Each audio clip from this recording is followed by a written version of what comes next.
Okay, next, let's talk about the word testing itself. So what is testing?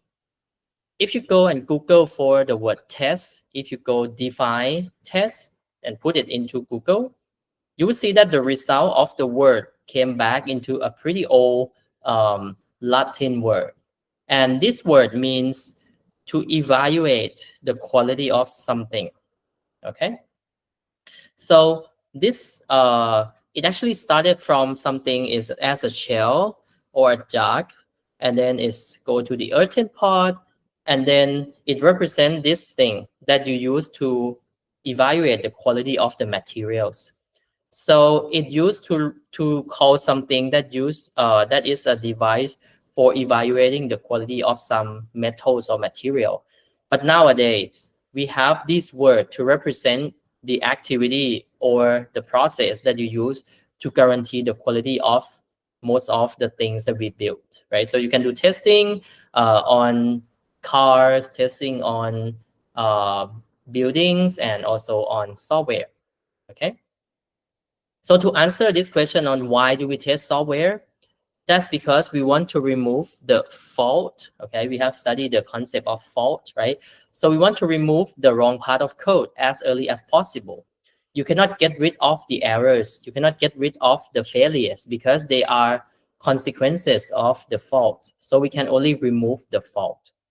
And we want to remove the fault as early as possible so that we can have a higher quality software, and we have the lower cost of developing the software in terms of development time or the fixing time that you need to come back and fix things. And it also increased the customer satisfaction as well.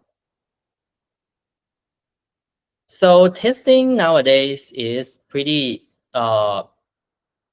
difficult and important because we have a lot of hardware that are now controlled by software, like the Wi-Fi router at home, or your apps in your phone or your iPad or your tablet. It has a lot of software because we have the app in the software market, like the App Store or Google Play.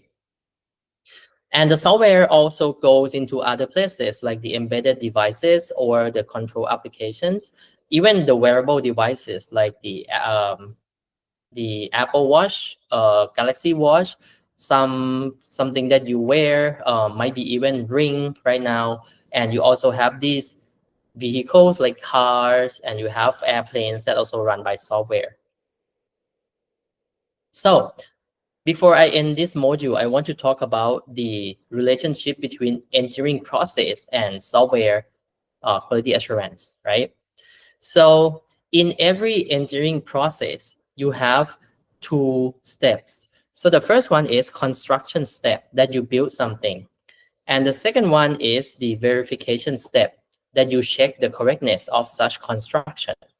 So if you think about the manufacturer, like car manufacturers, you have a factory, and then you have the robot that do the construction of the car.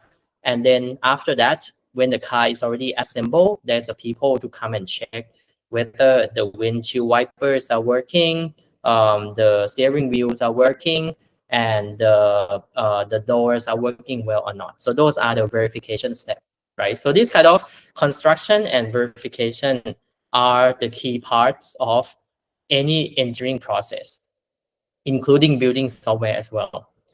Okay, so in engineering processes, we usually have sophisticated tools to help amplify our capabilities.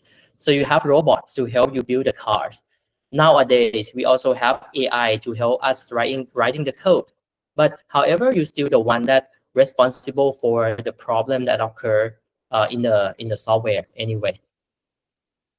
But since developing a software is also engineering discipline, so we need to do construction also with some intermediate check and final check on the final products. Okay, so we need to do also verification of our software product as well. Yeah, so software is the same. We need to do construction and verification to guarantee that we have high quality software. So we might start with this software in mind. So let's say if I if I put a metaphor of building a software as building a house, you would imagine having this very beautiful house.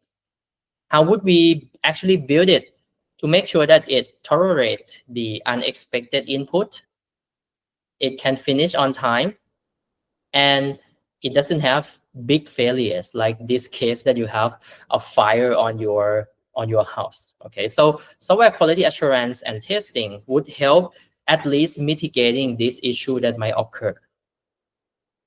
Okay, so to summarize, software testing is a challenging task, and it requires your knowledge and skills, your planning and expertise, so that you can select the right test cases to make sure that the software has high quality and practical in real-world software development.